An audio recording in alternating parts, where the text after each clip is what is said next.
ठाकुर जी की कृपा का स्वरूप क्या है, क्योंकि हम लोग भौतिक सुखों को ही ठाकुर जी की कृपा मानते हैं। नई कोठी बन गई, घर में बढ़िया कीमती कार आ गई, बेटे की शादी हो गई, बेटी की शादी हो गई, इन सब भौतिक उपलब्धियों को हम ठाकुर जी की कृपा मानते हैं। वास्तविकता में कृपा का अर्थ ये नहीं है। ठाकुर जी की कृपा का अर्थ है बाहर की प्राप्ति नहीं। श्रीमद् भागवत को अगर हम गहराई से देखें तो भगवत कृपा का स्वरूप है अंदर की प्राप्ति, भीतर की प्राप्ति। अभी तक हमको हुई या नहीं हुई, बाहर की भौतिक उपलब्धियां हमको प्राप्त हो रही हैं, वो ठाकुर जी की कृपा का फल नहीं है।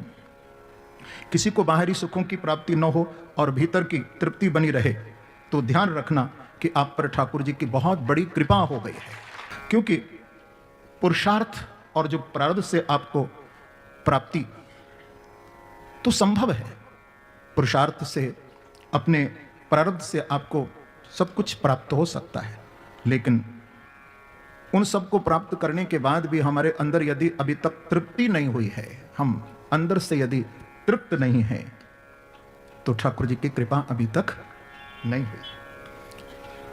अभाव में भी, जीवन में कभी कोई अभाव हो, सुनना मेरी बात को, जीवन में अभाव में भी यदि हमारे स्वभाव में प्रसन्नता है, आनंद है, हम आनंदित हैं, तो समझ लेना ठाकुर जी की कृपा में आप जी रहे हैं।